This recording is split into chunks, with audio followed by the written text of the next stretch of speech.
Welcome to Smart People. My name is Selassie Ibrahim. The man on our show today, it's a man of God who has dedicated his life to the welfare of Ghanaians. You'll be surprised he's not a Ghanaian. Just join me as we meet him. Smart people, dare to be different. Smart people, always be different. Smart people, smart people, smart people, always make a change.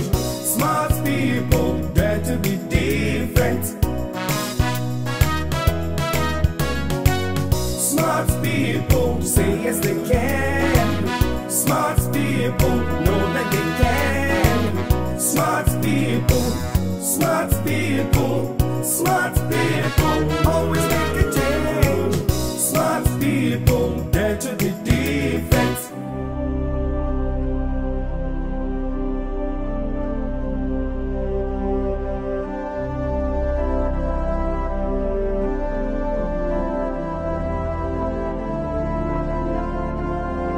Hello, Father. I hope I didn't distract you. No, don't. You're welcome. You're Thank you. welcome. How are you? Fine, thank you. Good. Nice coming on our show. Thank you very much. I don't need to ask you whether you're a Ghanaian. Where do you come from? I come from Dublin. I was born there in 1946 on the 27th of March. And I was born to a very happy family, an extremely happy family, very religious family. And we were at church every day. We prayed as a family every day. And when I was a young boy, that's when I felt that desire to become a priest, Then a missionary why priest. Why Ghana? I always wanted to come to Africa, and the congregation I belonged to, the Divine Word Missionaries, they only worked in Ghana at that time. Now they work in many parts of Africa, but then they only worked in Ghana. So I volunteered, and they gave me my first choice. They could have sent me to India, they could have sent me to the Philippines, but they sent me to Ghana, my first choice, and I've been here ever since. I landed in Tema on the 13th of October, 1971. The port? At the port, yes. We came by boat. I came by boat. It was 13 days on the high seas. I was sick most of the time. So the boat was going up and down, especially through the Bay of Biscay. And here was I as a young priest. I was only 25 when I came out. I was a very young priest. I was 25 because I was ordained when I was 24. Okay. And that's an exception because you should be 25 at least. But there were 3 of us in our class that were 24. So they had to get special permission from Rome to ordain us. Okay. And then I volunteered to come out, and I came out by boat from Dublin to Liverpool, and Liverpool straight to Ghana. And I've been here ever since. Smart people, always be different.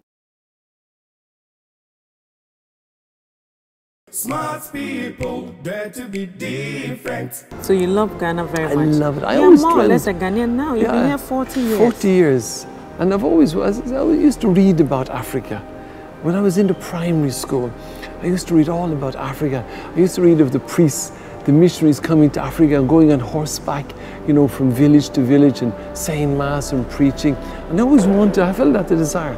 But then when I finished primary school, then I said to Daddy, I want to go to secondary, to go to seminary. He said, there's no money. I said, Daddy, I want to go to secondary, I want to be a priest. He says, I'm sorry, at the age of 13, he says, you'll have to go and work. Yeah. So at the age of 13, I went to work. Not everybody went to secondary school in those days because it just wasn't the money. Yeah. Those who had the money went to secondary, but nobody in my family went to secondary school. So you had to work at the age 13? Age 13, and I worked. I'm asking because, you know, we Africans believe that the white people don't have problems. Oh, I tell you, if you are saying because of financial restraint, yes, that you couldn't go to secondary school. I remember going to school. I'm interested. I remember going to school in primary school, and I'd have actually holes in my shoes because I couldn't afford new shoes, and I'd put cardboard into my shoes. Are you serious? Yes, I'd put cardboard in to keep the rain out. I used to have patches in my trousers because I couldn't afford new trousers. Yeah, things weren't easy. Times were rough then. Yeah. So it wasn't easy. Everybody sees a white man, they think, oh, he got plenty of money. Exactly. But the most important thing was, you know, that I had a happy family, very happy and loving family, and this was pulled me through. Yeah. So these hardships, you didn't mind. So when I went to work, I worked in a wholesale grocers. 13 years. 13 years. 13 years in a wholesale grocery shop. And I worked for the first year on the back of a truck, big truck. And we used to deliver twice a day to shops in Dublin. We used to go all around Dublin, the supermarkets. We deliver things in bulk, you know, cornflakes, oatmeal, all sorts. So after 1 year, I was promoted to the shop. And I was in the shop at 14 years of age, behind the counter. Isn't that interesting? Behind the counter. And I'd be selling wholesale cheese and chocolates and sweets and cigarettes and all sorts of things. For how long did you do that? That was for 2 years, from the age of 13 to 15. And after that you went back to school? And then at 15 I went to the minor seminary over in England. Okay. That was like secondary school. Yeah. But every holiday I worked.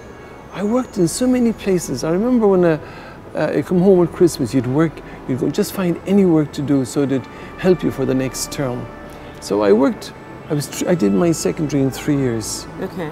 From the age of 15 to 18. Okay. So it's normally 5, 7 years. I did it in 3. Why? Because normally it's 5 years. Yes, we are pushing it. I managed to catch up on those that I sort of lost out on. Those who went straight from primary school to So do I say that you were very intelligent as a student? I found it difficult. I wasn't the best student. I worked hard. Okay. I worked hard and I did well. So at the age of 18, I finished the minor seminary, and then I wanted to go to the major seminary, when away from home, away from everybody, and I had no money to buy all my clothing. So I went to work in a supermarket. Again? At the age of 18, yeah, in a supermarket. I was sweeping floors. Again? Yes, and I was putting food on shelves. All boxes, and I put them all on shelves and sweep the floor at the age of 18. And I was able to buy my suit and able to buy my shirts. And somebody gave me a pair of shoes because I had nobody to turn to. Yeah. And I needed 3 black cassocks. Yeah. Over there we were black. Yeah. And I didn't have the money. So I said, Lord, what am I going to do? I have my shoes, I have my suit. So somebody sent me through the letterbox an anonymous letter. Who it was, to this day I don't know. And they put in a £10 note in that letter. And they said, dear Mr. Campbell, please accept this as my gift to you, that you'll be a holy priest and a good priest. And they gave me this. Oh, that time £10 was a That lot was of a money. lot of money. Yes. I didn't know where else could I turn to. So I knew from there on, God has blessed me, that I can give my life. I said, God, everything is for you. Everything is for you. So at the age of 18, I went to the seminary, and I was down in the west of Ireland for 3 years, took my vows, did my philosophy, came to Dublin, and started theology. I've read so much about your country and your town as well. So I had 4 years in theology, and every holiday we also worked. I worked during the summer long vac. I worked in London as a welder. Yes, I worked as a welder. We got £10 a week. Oh my Lord! So we worked in the factory in Woolwich. I'll never forget that. Woolwich? In Woolwich. Then the next year we went to Liverpool, and I worked as a nurse for 2 holidays, for 2 long vacations. Were you trained as a nurse? I wasn't. I had my white coat. I had all my white coat and white trousers. I worked as a nurse there. And I worked on the first year, I worked in the urological ward. And the second year I was on the emergency, and I loved it. What were you doing exactly? I was helping everybody. I was shaving people, I was giving them baths, I was feeding them, especially the old and all those. I was an auxiliary male nurse. So it was more like care. Yeah, care. So I mean, the nurses were teaching me everything. They'd help me to do this, that, and the other. I mean, so I was around with them doing the dressings. I was around with them bringing them to the X-ray and things like this. I loved it. I loved it. And then I went back to the seminary. And then the last year I went as a chaplain. So I finished my seminary education in 1971. Okay. And I did my degree. I got my degree in theology from the seminary, Bachelor of Divinity, and then finished in June. And I went back to work in the hospital as a priest until September. Then October I came to Ghana. And I came on the 13th of October, and I've been here ever since. So just after passing out straight to Ghana? Straight. I've been here all my life. I'm thrilled. You have done so well. Because it's not easy leaving your country and settling in another country so well. Leaving my family. Yeah. That's what I found, because we were a very happy family. What was your parents' reaction when you told them you want to become a priest? They were happy. They were happy. I'm the only boy, because you see... They were? They didn't want you to have children? to say they were very spiritual, very religious. So they understood you. There were four children, but my brother died when he was a baby. Okay. And then my mother got sick. She got sick, she was paralyzed. Okay. So she never saw me ordained. Okay. But she was always praying for me, if this is what God wants, take him. Yeah. My father was the same. I didn't know, my father didn't want me to come to Africa, but he never said it. Yeah. When he was dying, he told the priest, I never wanted Andrew to go to Africa. Oh. But he never objected. He always encouraged me. He used to write twice a week to me in the olden days. Yeah. Twice a week, on a Sunday and on a Thursday. We were very close to each other because it was a happy family. Are they alive or they are dead? No, my father died of cancer in 1976. Okay. He used to smoke. Oh. Himself and my auntie, the two of them as young children used to smoke. Both of them died of cancer. Oh. So my father died in 76. My mother died in 1965. She was paralyzed. Oh. And my brother died as a baby. Okay. He was a blue baby. As you know, with the blood. Yeah, in those yeah, days, yeah. they didn't have the medication today. Yeah. And then my sister, I was just in Ghana. I came to Ghana in October. The following January, that's just 4 months after that, she was coming home with her boyfriend on the back of the motorbike. They were ready to get married. Everything was set for marriage, everything. And they were going through a traffic light and the car came down and knocked her and killed her. God. She had a brain hemorrhage and she was killed. So I just have my sister at home. She's married She's with alive? two children. Okay. She's 2 children and they have 2 children. Okay. So I'm a grand uncle to all of yeah. these. So that's the family. Yes. So you think it's fun? It's okay? Oh, it's fine. I mean, I've accepted it. I mean, my father, I loved my father. First place I go to when I go home is to the cemetery just to say hi. Yeah. Daddy, I'm here, I'm home. Yeah. You know, mommy there, because my daddy and mommy and my sister are all buried together. So I go and say hello to them. Yeah. Oh my God. Mm-hmm. I know you get emotional and I'm getting emotional too. Oh, sorry. Yeah.